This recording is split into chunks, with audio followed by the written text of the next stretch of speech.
Well, Canon Street 100 years ago. I'm going to define 100 years as quite widely to include the early part of the 20th century. For a lot of what I'm going to say, it's thanks to Hilda Muddiman, who came to live in number 61 in 1895, aged 3, and stayed here for 88 years. She wrote a wonderful memoir of her time in Canon Street, and the other memoir is by Kitty Bishop, who lived round the corner in Culver Road, who also came as a child and stayed there for 74 years. And we start here at the top with Queen's Lodge. A quirky fact about this house is that its address is 13 St Cross Road, but it's never had an entrance from St Cross Road. The entrance is here on Canon Street. Going down a little way, we find some rather unprepossessing modern houses. The originals here were demolished in the mid-1950s, and this was quite controversial. The mayor at the time tried to have them done up, but the council wouldn't hear of it. And it was this demolition, amongst others, that led to the creation of the City of Winchester Trust in 1957, whose aim was to make sure that demolition was a last resort. They called it slum clearance in those days, and they were very enthusiastic, a bit too enthusiastic, some people think. This house, which was the Perseverance Inn, run by a man called Sidney Woodward, and later by his son, also called Sidney, and the people of the street called it Sid's Place for obvious reasons. It was a very popular pub, and on the top floor it was a brothel. I don't know if those two facts are connected, but there were several brothels on Canon Street, a reminder that this was not only a very poor area 100 years ago, but it was the city's red light district. Moving on down to number 84, this was the home of Harold Watmore, whose profession is given as boot repairer. Another reminder that Canon Street people were really quite poor in those days, and certainly the houses didn't look at all like they look today. Henry Watmore would be astonished if he saw this now. This house was built for the headmasters and mistresses of the new parish school, and you can tell the date by the plaque on the top wall, which you probably can't quite read, but it says, "Erected as a thank offering to Almighty God in the year of peace AD 1856. Well, the Crimean War had just ended that year with the Treaty of Paris, and many people were British people died during that war, so you can imagine how thankful everyone was at that time. And that's still there. That the school itself was extended greatly to comply with the 1870 Education Act, after which it provided for children up to the age of 13, boys and girls, and a couple of interesting headmasters, mistress, were two sisters, the Mrs. Germain, between the First and Second World War, and later Sidney Watmore. Do you remember that name? Probably the brother of the boot repairer further up. Later, Miss Evelyn Barnes was a head teacher, and she then became mayor of Winchester. So Canon Street has produced quite a few mayors over the years. The school closed in 1962 and became some offices of an architect's practice. And then in 1999, it was converted into 3 houses, which were, I think, rather poignantly called Century's End. Opposite the school, at number 22, was Miss Loom's Tuck Shop. Clever idea, that. And Hilda said that she sold sweets from big glass jars and homemade treacle toffee in trays. Our halfpennyworths came in cone-shaped bags, which she made with a twist of her hand from squares of newspaper. She also sold milk from a churn with a ladle and measure hanging on its side. Kitty also remembered the stick jaw and the most delicious cakes filled with apricot jam and covered with white or chocolate icing. You can just hear her mouth watering as she wrote that, can't you? Well, everyone remembers the 5 pubs, but at various times there were also 12 shops in Canon Street. And I mentioned the brothels. Well, this house next to Miss Looms was one of them. It was run by Ada Smart, and Hilda says between the wars there were always soldiers hanging about outside. It was a no-go area for college boys. The one next to this, rather a grand house, was bought in the 1950s by the founding chairman of the City of Winchester Trust, a lady who's not much remembered nowadays, called Sybil Tremellon. And she later donated it to the trust, which must have provided a good income for them in the early days. Coming down further to number 78A, St Michael's Cottage, Hilda says that this was lived in during her time by Percy Ellis, the window cleaner. And generations of window cleaners lived in this house. An interesting reflection again on how sort of workaday Canon Street was. Coming further down, this rather nice pair of cottages was the work of the Winchester Cottage Improvement Society, a sort of Victorian housing association that was started in 1869 by a man called Alfred Bowker. He was of the solicitors Faithful and Bowker, later White and Bowker on St Peter Street. But more importantly, he became mayor of Winchester at the end of the 19th century. And to mark the centenary, to mark the new century, it was Alfred Bowker who had built King Alfred's statue. Now, local government being then the same as it is today, it was a year late and opened at the end of, was completed at the end of 1901. But the Cottage Improvement Society had a sort of role to provide what they called artisans' dwellings at a fair rent for people, I suppose, like window cleaners who couldn't afford more. So it's quite nice to think that these 2 grand cottages were affordable housing of the day. And then a bit of a jolt, because we've got 2 1970s houses. Oh, perish the thought. And these were on the site of the old White Horse Inn, which Hilda remembers had a great yard in which they used to play hopscotch. More recently, I'm told that in the 1970s, it was a great place for buying and selling cannabis. So you can imagine the clientele puffing on their spliffs in the yard. The White Horse Inn was demolished in 1974, the last of Canon Street's pubs, apart from the Wickham Arms, to close.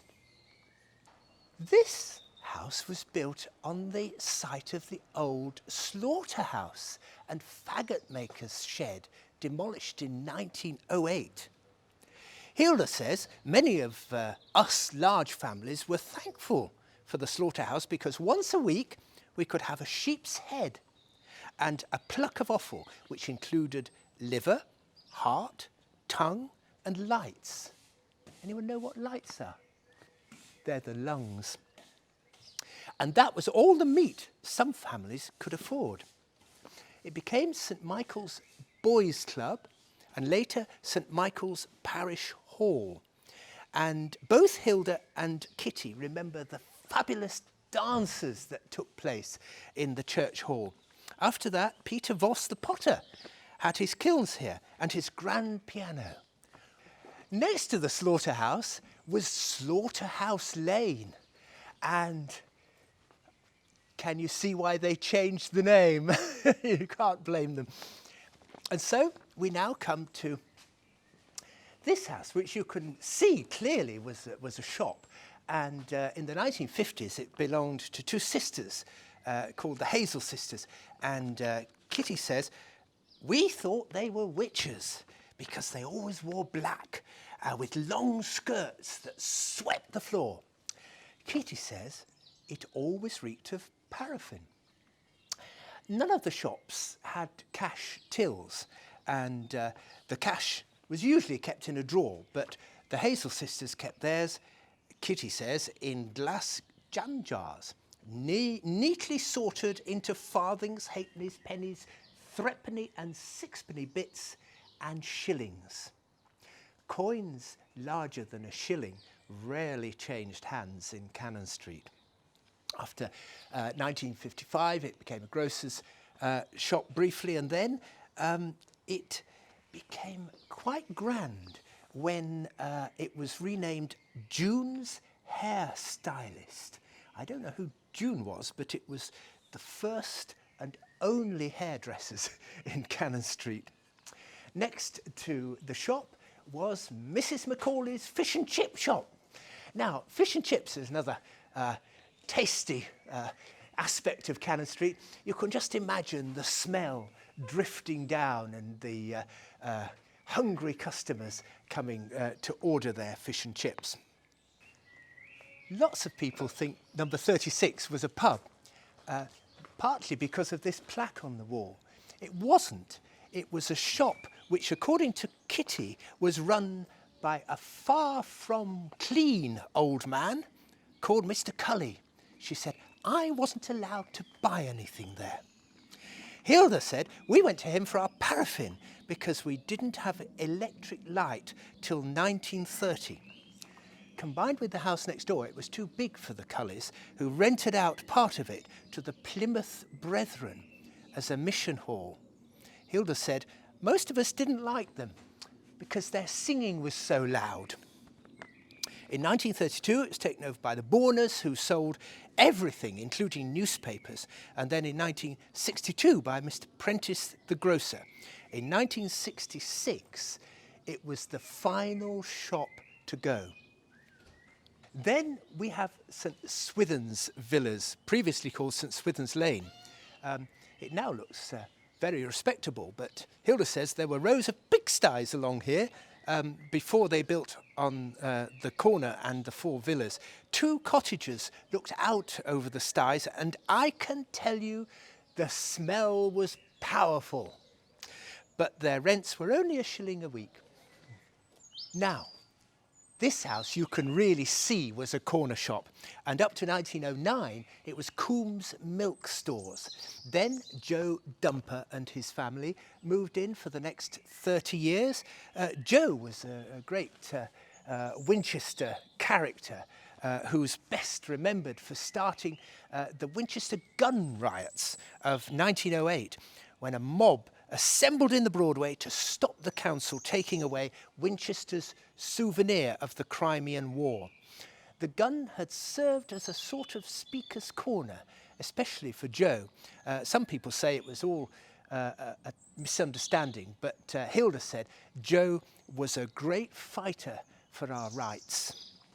And the greatest house in the whole street is Hamilton House, named after Emma Lady Hamilton, who was famously mistress of Lord Nelson and several others, although hopefully not at the same time. She lodged there in the 18th century, and Hilda said, it may have been built by a duke, but all my life it was just a rooming house, and the only water was a tap in the yard. Many people think that Hamilton House was one of Canon Street's brothels, but that's not actually true, because the brothel was the house next door. On the north side of Canon Street, the first house, Hilda called this a junk shop. And the next one was the Rose and Crown, one of Canon Street's 5 pubs. And this is a reminder that public houses in those days really were just houses that were open to the public, and the landlord served beer in the front parlour. And then we have number 63 with its famous old Wykehamist bakery sign, which is, this harks back to an 18th century business, but it was never actually a bakery. Hilda assured us that the bakery was next door. This sign was repainted in 1983 for the BBC's filming of Jane Austen's Mansfield Park, which is why it looks a bit fresh for something 18th century. And opposite the old Wykehamist bakery sign, this house is called Baker's View, but that plaque is completely modern. In Hilda's time, the baker at number 62 was John Knight, and she says he would sell us children lardy cakes for a halfpenny each. They were big enough to break into 7 pieces. We were sometimes a bit short of food midweek, but never on Sundays. Then we would take Mother's bread pie, made from meat and scraps, to Mr. Knight to cook in one of his big ovens, for which he charged us a penny. His Sunday helper, Granny Greener, who lived down the road, she watched every dinner in and out of the oven, because there were some people who would get off with the best one if they had a chance. This row has an interesting history which shows how old these houses are. After the dissolution of the monasteries in the 16th century, the old priory of St. Swithin was demolished. Many of the monks were just sent packing, but the abbot and other important ones were given refuge here, which for a long time had communicating doors on the top floors. They called them the Black Canons. In the 20th century, they were all owned by Wilfred Andrews, who was quite an entrepreneur, and Hilda calls him a kind and helpful landlord. After he died, the whole block was put up for sale, and she said, "My friend Muriel and I managed to raise between us the £250 to buy number 61. It was a lot of money in those days. In Hilda's time, number 53 was lived in by Mrs. Harding, who sold junk from the passage of a house further down. A proper gossip she was, said Hilda. When she wasn't collecting and selling her junk, she'd stand in the doorway watching all the neighbours. You couldn't open your door without her wanting to know where you were going. At number 54 lived Cabbie Andrews, who had a regular job as a cab driver. He also owned a donkey carriage in which his boys used to take elderly ladies to the cathedral. The donkey was always good for a ride in the evening if you kicked him hard enough, said Hilda. We all knew it was stabled in the scullery, though Cabbie always said it was out to grass in the back. At number 60, Ron Greener ran a bicycle repair workshop between the wars, and Kitty said he always stood at the door wearing greasy overalls. Our neighbour Marjorie called him the Great Unwashed. Hilda adds that he was born a gypsy and had never lived in a house before. In bad winters, the house and back was full of gypsies, lodging or camping. She said, we got into trouble if we played with them because we caught fleas. In spite of that, she was friendly with Sam, one of the boys, who gave her his pet hedgehog. Hilda again says, the Martin boys who lived here, like most of us, did a great variety of work to earn a living. One of their noisiest jobs was killing pigs. Anyone could keep a pig in their backyard and feed it on the household waste. The Martins' services were in great demand, and the squeals of the pigs gave Canon Street its nickname, Pig Sticker's Lane.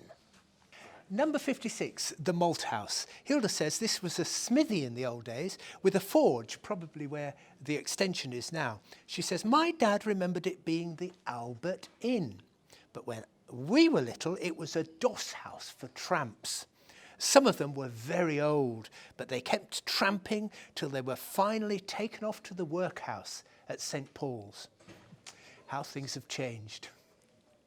Number 57. In the 1890s, this was rented by a retired naval captain who kept a marine store in the passage at the side. His old shipmates would visit him by getting a free ride from Southampton on the coal barges which came up the navigation. Hilda says that after he left, it became the Sportsman's Arms, another pub, and then from 1911, the Plumbers, Macklin and Cooper. And Mrs. Harding had to give up selling her junk from the passageway. And finally, the Wickham Arms, which was originally called the Flower de Luce, and Anthony Trollope called it the Fleur de Lis. Hilda said it changed its name to the Wickham Arms during the wars with Napoleon, when we didn't like anything French.